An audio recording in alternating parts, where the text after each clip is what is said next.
Welcome to the In-Between-Man podcast, where men can be men. It's true.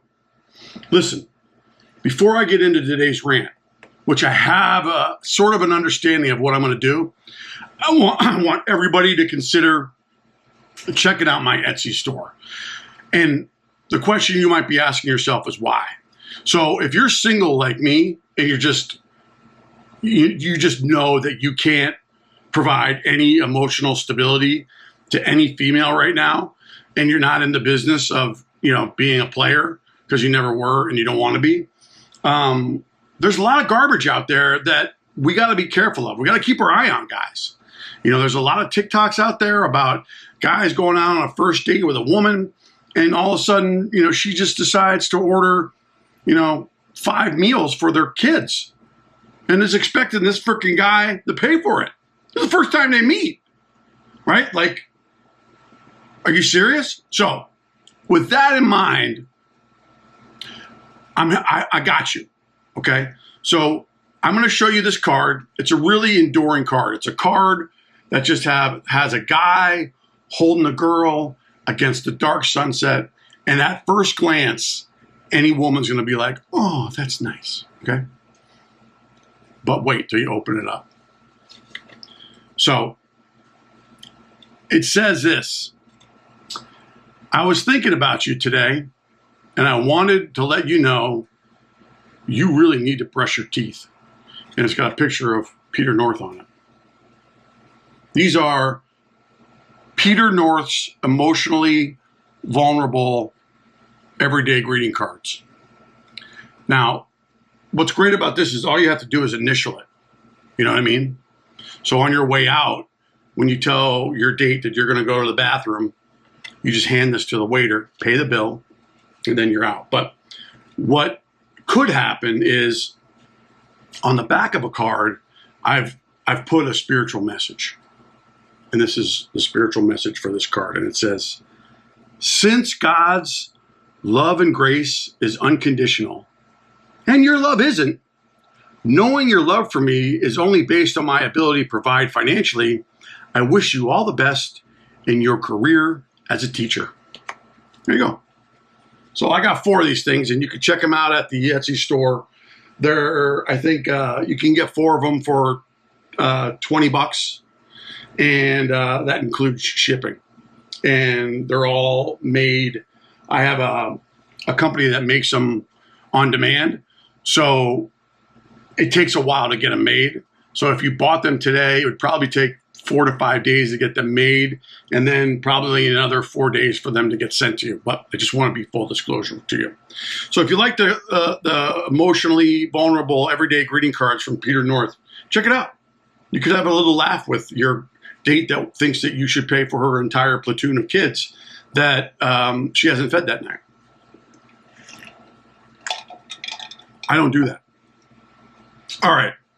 Today we're going to talk about the concept of toughness and resilience. And you might be saying to yourself, what the fuck are you talking about? Why would we ever talk about toughness and resilience? Well, the reason why is because it's one of the values that are in the traditional male value system, which every man is taught growing up. So when you think about toughness and resilience, do you have an experience that you remember as a kid where your dad, was watching you play basketball or watching you play football or watching you play wrestling, and, you either got destroyed in wrestling in under 2 seconds, or you took a huge lick on the football field, or you got dunked on by somebody else. And at that age, 10, 12, 13, 14, 15, 16, you're upset. And so you start to cry because you just got, dunked on. You just got beat real fast. And it's normal that you would cry. If your father was like mine and he came up to you and said, stop your crying. Don't you show any weakness to that kid. Don't be a fucking pussy. Now listen, pull up your freaking tears because we don't do that here, all right? And get back out there and be a man. Get back out there and make an epic play, right? And so from that day forward, you understood that it's probably not in my best interest to share my emotions. It's probably not in my best interest to, ever consider that sharing my emotions is a positive thing. And if you grew up with toughness and resilience, that's exactly what he taught you there, right? You got to be tough, right? And you got to be resilient. You got to get back in there and you got to make shit fucking happen. And that, I don't think, is a bad thing. But in the example that I just shared with you about don't being a pussy and don't talk about your feelings, that has, in my opinion, is an underlying thread that runs throughout the traditional male value system that sets us up for failure. And what do I mean by that? Another word for being tough and resilient could be, and maybe you've heard me say it before, emotionally stoic, right? So emotionally stoic is, let's just say, different than toughness and resilience, assuming that your dad doesn't call you a pussy, right? Emotional stoicism is a behavior that inhibits you, that you make the conscious decision to say, I am not going to feel that. So instead of feeling it, maybe crying or getting emotional, you just freaking gulp it down. You stuff it, right? And you try your best to ignore it because you want to be stoic. You want to be dialed in. You want to show that you're tough, and you'll figure it out later. Can any of you identify with that concept? Can any of you identify if you have brothers, or let's just call it sisters? Let's just say you're the oldest brother in your family, and your sister is the second below you. She's the second oldest. You know, how many times do you remember coming home that your mom is listening to your sister who's crying, talking about something that's upsetting her? You might even had your dad walk in to grab a beer and be like, don't be such a pussy, Sally. You know, and your mom be like, don't talk to her like that, Ned. You know what I mean? Like, her mother is absolutely letting her daughter know that it's perfectly okay to share your feelings. It's perfectly okay to be upset, right? And that is something that you as a woman are capable of doing and can do.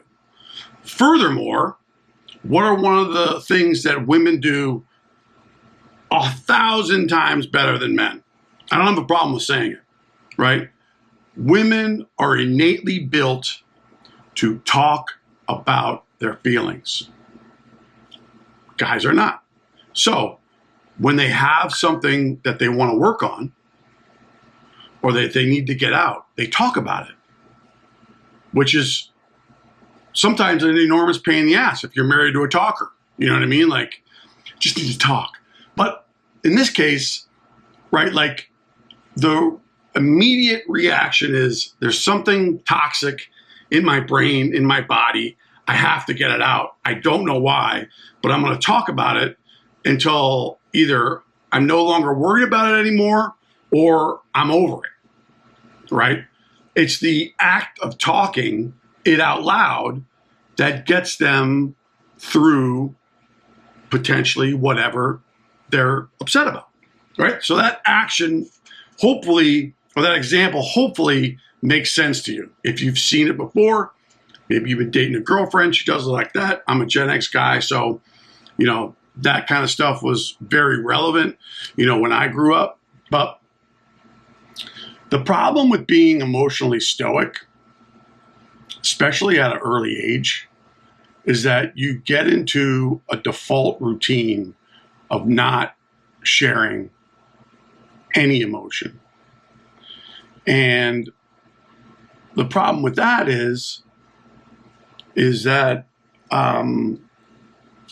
if there is emotional abuse or sexual abuse that happened, in the family, and even, it doesn't have to be sexual abuse. I mean, just the fact that you think that you shouldn't talk about your feelings is bad enough. But if you compile it with terrible acts of sexual abuse, rape, penetration, whatever it happens to be for a man or a woman, the likelihood that women are going to talk about it is actually pretty high. Not a lot of women want to talk about it because they're ashamed and feel shame. And men, 9 times out of 10, will never talk about it. And they will continue to stuff it in their body at a young age. And that will be their mantra. That'll be their default process on how they handle any emotional challenges or any acts of emotion come out where they might feel compelled to talk about it or not. They're going to be grounded and rooted in this unrealistic dynamic that you shouldn't talk about those things, right? Especially sexual abuse and those kinds of things. Like that's a whole different level of itself. But if you didn't have that happen to you, you've also grown up learning that I'm not going to talk about stuff, especially that stuff, ever. That's what emotionally stoic means. It means that I'm presented with emotions. I will be able to they will bounce off me, and I will no longer feel them, and I will no longer accept that they've happened to me. And the reality is that's a lie. It's a straight up, bold-faced lie. And we are teaching men through generations, my dad's generation, my generation, that it's okay to be emotionally stoic in any circumstance. Don't do it. Do not do it. So, what can happen if you take that initiative to believe that? Let's just walk it through. If your default reaction or your default methodology is stuffing and not dealing with your emotions, here's what happens based on my experience. This is what I believe happens is you develop a narrative that's the best way for you to deal with any emotions. And it starts young and it progressively gets bigger and bigger and bigger and bigger. It happens when you're an adolescent. It happens when you're, graduated from college. It happens in your early years of marriage and even beyond. And when you think about that, that trajectory, that could be 4 decades of stuff and stuff. I said that, stuff and stuff, of pushing down any emotion, deep-seated, a random personal attack, right? And you have no idea how to cope with that. You have no idea how to talk about it. So what do men do? They eat it. They eat it. And it gets to the point where men can no longer eat it anymore. And when that happens, the flip side of being emotionally stoic takes over, and we refuse to ask for help because that's another sign of weakness. I've talked about this a lot, and I really am spending today wanting to talk about it because I want to ask all of you a simple question that will determine whether or not this applies to you, okay? And the question is, do you have a personal secret that you have said to yourself that you will never share with anyone, that you will take it to your grave and you will be sure it never surfaces under any circumstances. Do you have a secret like that? Do you have secrets like that? More than one. Now, if you're one of the people that says, I don't have any of that, that's a good thing. Because what's probably happened is you've woken up to this reality that it's okay to talk about your feelings, and you've worked with either a therapist or you've worked with, a coach, or you've worked with someone to help you build a process that you can manage your emotions through and effectively get them out of your body in a healthy, hopefully a healthy way. None of this stuff is going to feel healthy at all, because it's going to require a man who has stuffed their feelings for, call it, 3 or 4 decades to relive whatever secret that they've kept for so long like it happened yesterday. Now, that's really not the case, but that's how they're going to feel. If I talk about this, I'm going to relive this experience, and I just don't fucking want to do it. And you know what? I'm not. And that, that's your choice. What I'm saying to you today is, in the modern world that we're living in, where some of our traditional male values have been criticized and overlooked, those things are adding on top of this frustration that we have with refusing to talk about our emotions, talk about our emotional pain. And so it's adding additional discomfort on top of an already really discomforting situation. And so what I'm saying to you, and this is not I'm not saying that I have a fucking magic wand, and I'm not saying that, hey, if you come here and you do these 5 tips and tomorrow you'll be a fucking master. That could be the farthest thing from the fucking truth. It's actually the opposite. This stuff, keeping in mind that we have a track record of years of stuffing, doesn't feel like a solution. It doesn't feel like an alternative that's worth considering. So what men typically do in response to that is to continue to keep drinking, continuing to keep using recreational drugs, and walk around fucking miserable. And they take out their anger on their wife, or they take out their anger on themselves. They take out their anger on their kids. They take out their anger on their family members, right? And what starts to happen is all of this toxicity that we have in our body starts coming out sideways because we can't get away from it. We can't get away from it. We can't accept that we have to go through reliving that pain again and bringing it to the surface that I am literally fucking stuck because I'm not going to ask for help. Do you see this cycle of just madness going on? Now, here's another component that is also worth considering as well. And I have talked about this before, but not to the extent that I'm going to talk about it today, because I do believe wholeheartedly that it's very, very relevant, especially for men.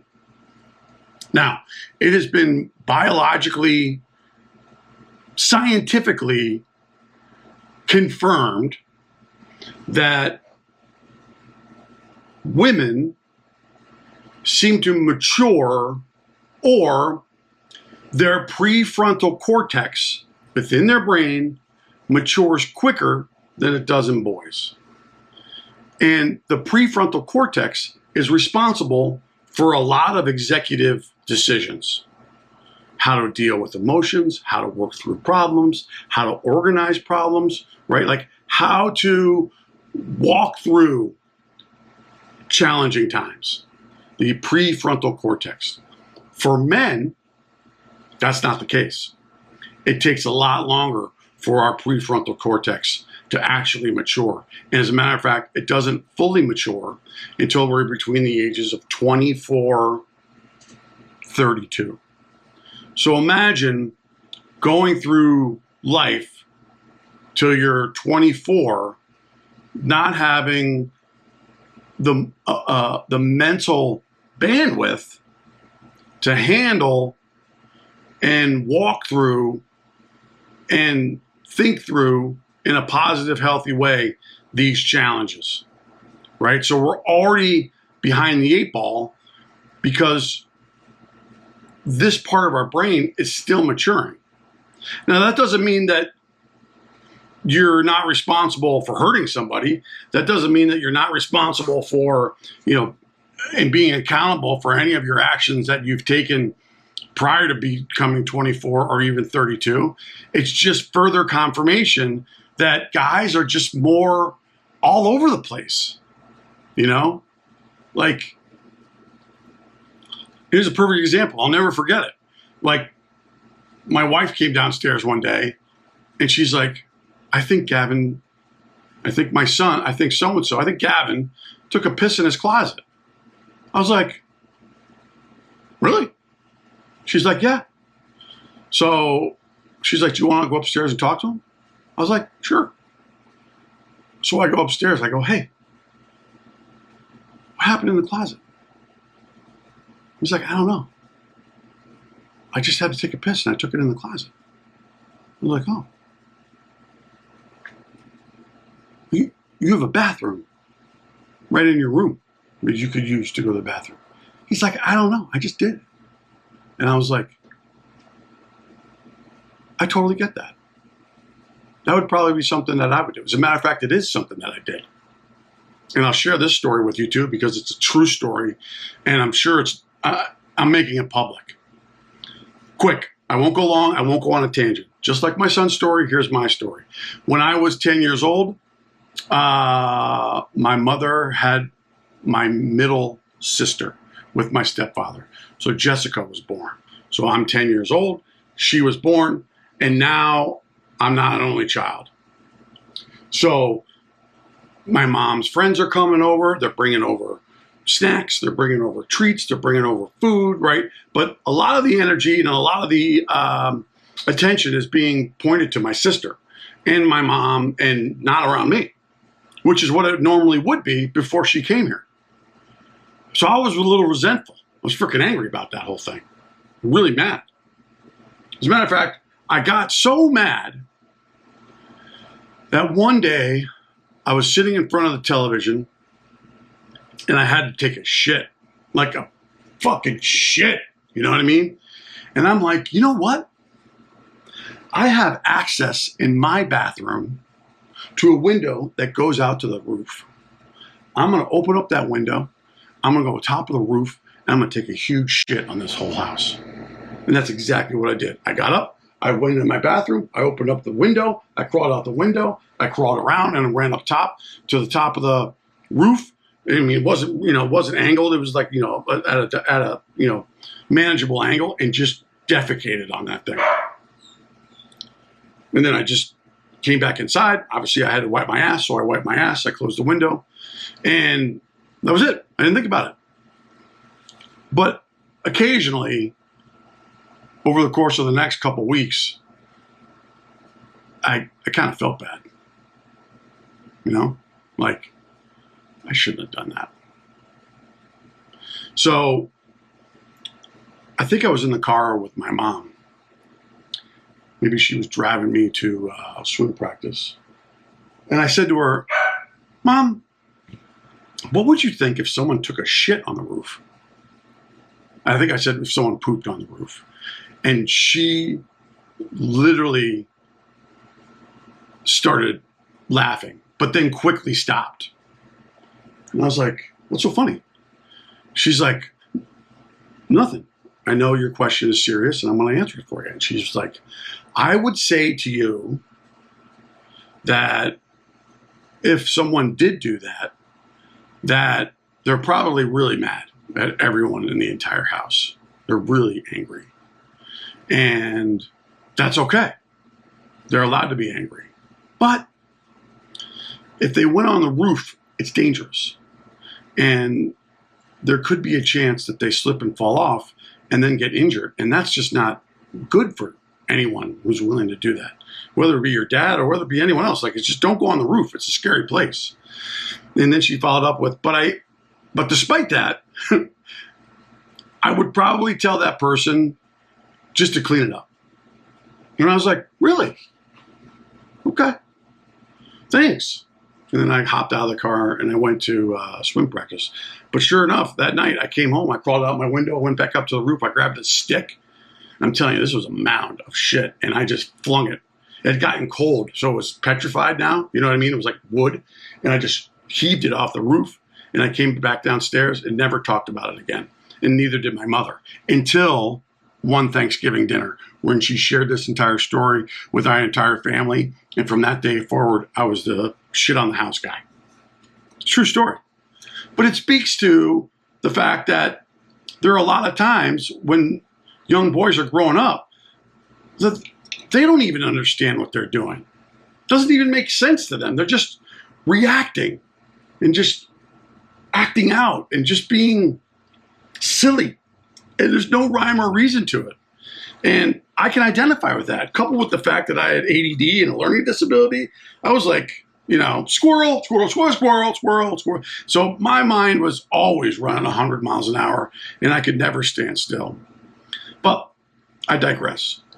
And the purpose for talking about toughness and resilience and being emotionally stoic is I want nothing more for anyone who's listening to this to understand that if you have secrets, or one in particular secret that you have told yourself that you will never share with anybody, I get it.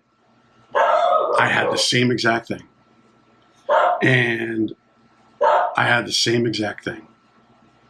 And I didn't want to share it with anybody. And I didn't until I had to. And what I can tell you is I had someone that I knew wasn't going to, well, I thought wasn't going to, judge me.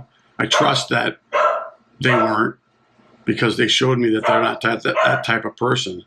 But I went and shared all my secrets, all of them, with this person. And it was not easy. And it was really scary. And I avoided doing it for a long time. And I probably drank a lot of drinks and smoked a lot of pot to avoid thinking or even remembering that I had done some of these things. And when I did finally share it, it was like I was levitating above the ground. And that can happen to you if you believe that what I'm saying to you is true. Now, you might be asking yourself, well, how do I do that? Well, there's still more to come. And if you have a secret, you know what I would say that you do? Just put it in the comments. Not the secret, just the word secret. That way, I'll know that there's other people out there, especially men, that are struggling with the male value of toughness and resilience and being emotionally stoic. What I would also say to you too, and I'll leave you with this, is that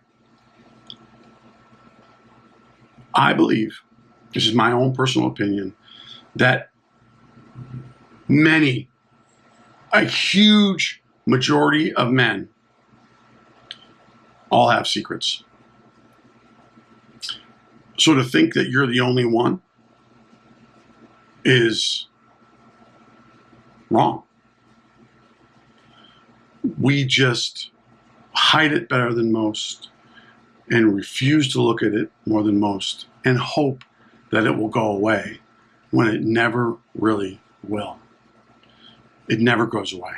One of my favorite quotes that someone said to me once is, what you don't work on now, you work on later.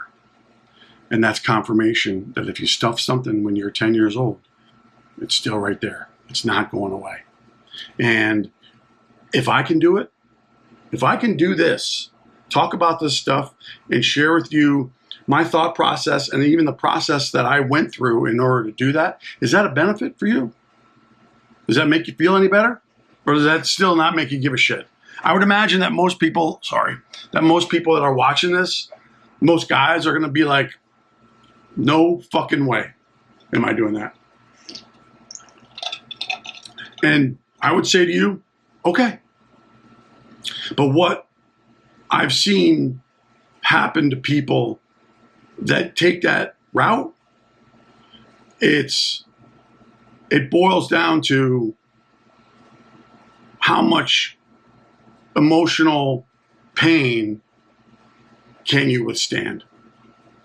Because as you get older and more tired, it gets harder and harder and harder. So please consider checking out my Etsy store. The link is in the Linktr.ee / thein-betweenman. It's Linktr.ee at theinbetweenman.com. You can check out within the description the link to the State of American Men 2025 survey and obviously our wrap up. But do me a favor, do yourself a favor, grab a beverage. I got a little iced tea. You don't really know that I really like the iced tea. And I'll see you in there.